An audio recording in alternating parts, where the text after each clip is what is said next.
Assalamualaikum warahmatullahi wabarakatuh.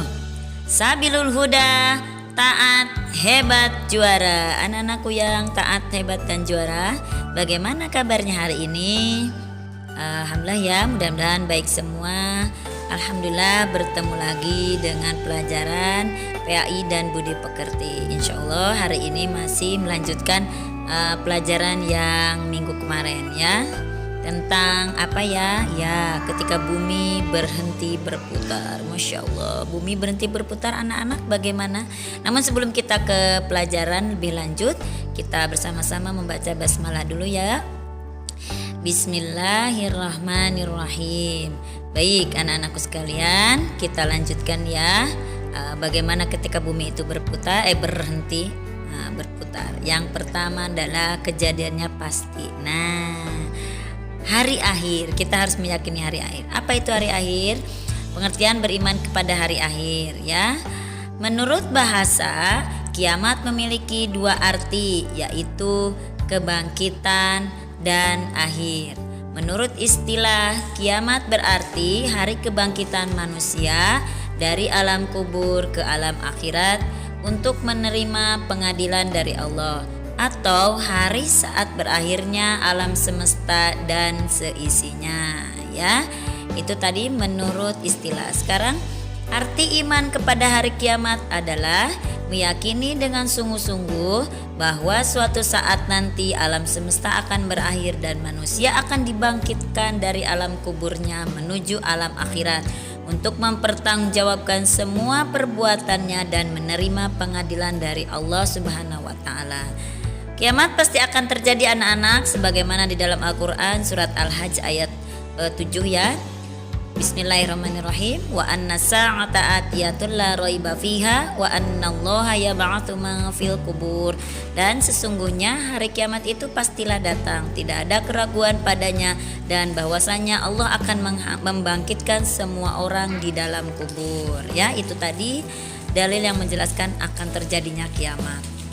Anak-anakku sekalian, kita lanjutkan. Kiamat dibagi menjadi dua.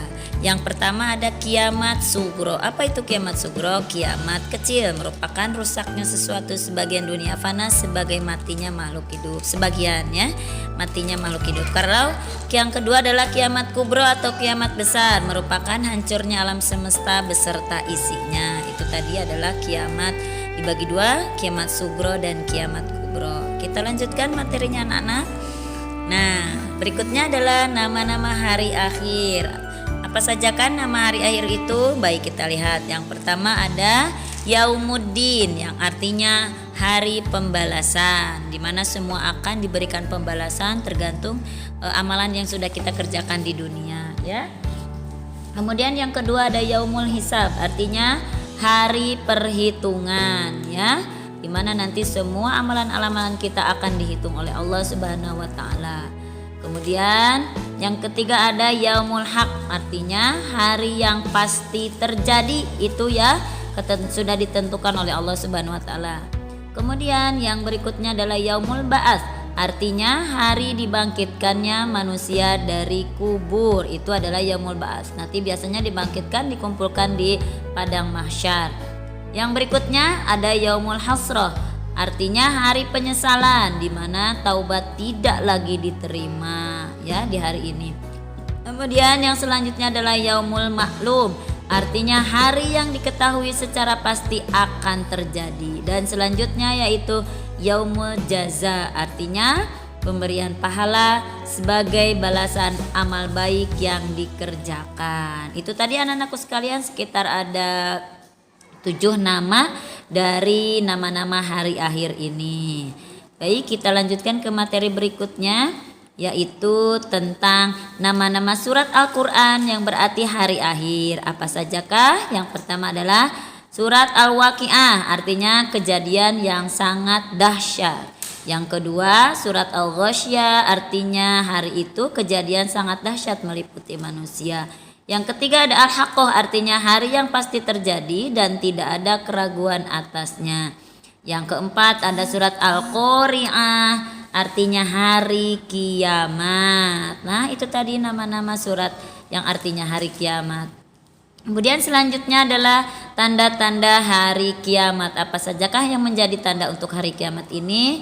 Baik, kita akan lihat tanda hari kiamat itu dibagi dua, ada tanda umum dan ada tanda khusus. Yang pertama, tanda umum adalah yang pertama munculnya wanita berpakaian tetapi amat tipis dan ketat sehingga terlihat bentuk tubuhnya. Kemudian mengunci rambutnya bagaikan punuk unta. Kemudian yang kedua, banyak terjadi gempa bumi, waktu terasa cepat dan banyak fitnah. Kemudian yang ketiga, banyak terjadi maksiat ya. Subhanallah. Kemudian yang keempat, riba di mana-mana atau riba merajalela ya. Kemudian yang kelima, laki-laki mirip dengan wanita dan wanita mirip dengan laki-laki. Kemudian yang terakhir, lahir generasi yang mempertahankan kebenaran betapapun rusaknya dunia. Akan muncul generasi yang memegang teguh kitab Allah dan sunnah Rasul. Itu tadi dari tanda umum anak-anakku sekalian. Mungkin ada salah satunya sudah terlihat ya sekarang ini. Jadi yuk kita bersiap-siap. Baik, materi selanjutnya adalah tanda khusus dari kiamat. Ini bukan tanda umum ya, tapi tanda khusus. Yang pertama adalah munculnya Dajjal. Dalam sebuah riwayat disebutkan Dajjal adalah pemimpin orang kafir. Yang kedua, turunnya Nabi Isa untuk menegakkan syariat Nabi Muhammad SAW. Disebutkan dalam sejarah bahwa Nabi Isa alaihissalam akan turun untuk membunuh Dajjal. Yang ketiga, keluarnya Ya'juj dan Ma'juj. Ia adalah orang yang membuat kerusakan di muka bumi.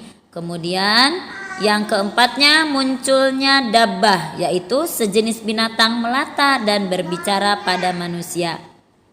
Mohon maaf anak-anak, ini adalah tanda khusus ya, bukan tanda umum. Tanda khusus yang akan nanti kemudian selanjutnya terbitnya matahari dari tempat terbenamnya. Nah, ini adalah tanda khusus dari nanti tanda-tanda kiamat, tanda-tanda khusus dari tanda-tanda kiamat ya. Mudah-mudahan kita bersiap-siap ya menghadapi hari kiamat nanti anak-anakku sekalian. Itu saja yang bisa Ibu sampaikan. Terima kasih. Wassalamualaikum warahmatullahi wabarakatuh. Sabilul huda, taat hebat juara.